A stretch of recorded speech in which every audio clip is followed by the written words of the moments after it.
topic algebraic expressions and algebraic formulas from unit number 4, which we are going to discuss today. Objective related to the topic is, by the end of the lesson, students will be able to factorize and find the product by using the cubic formula. That is, a cube plus b cube is equal to the product of a plus b and a square minus ab plus b square. Same as it is, a cube minus b cube is equal to the product of a minus b and a square plus ab plus b square. Dear students, you have already done cubic formula on day 3. So again, we will discuss the method to factorize the given expressions by using the cubic formula. So question number 14, part 1 will be solved to explain this procedure. As you can see here, x cube minus y cube is having cubes and x and y are the single terms. So this is a mixed expression. We will apply cubic formula on x cube minus y cube, which you already know. So we will combine first of all in a whole cube x and y, and then we will take x minus y into first expression. Then we will expand its square, x square plus xy plus y square, in another expression. X minus y, you can see here, they are different variables, so minus 1 will be taken as a common from them. It will become minus 1 into x minus y.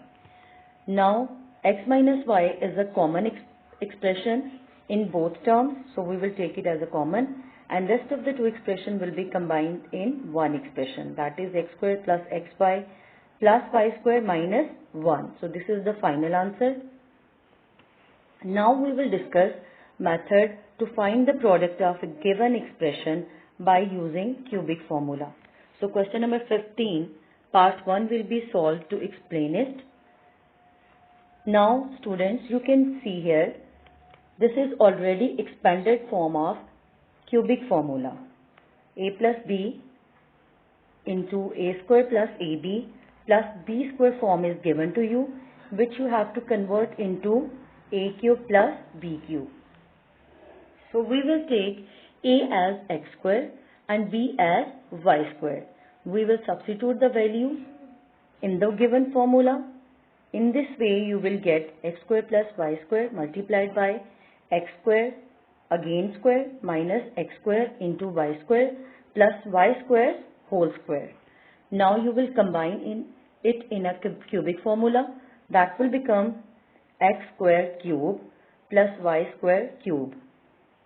You will multiply the powers and finally you will get x raised to power 6 plus y raised to power 6. In this way, you can find the product of given expression by using cubic formulas. Now for the day 4 assignment, you have to solve example 2, 3, 4 from the page 86 and 87, and exercise 4.2 question number 14 part 1 to question 15 part 1 will be solved. And for the day 5, example 5 from the page 87, exercise 4.2 question number 15, second, third and fourth part will be solved by you for the better understanding. Now students, let's have a short recap what we have learnt today. We have learnt about application of cubic formula to solve the mixed expressions. Second, how to find the product by using cubic formulas. I hope it will be clear to all of you. Thank you.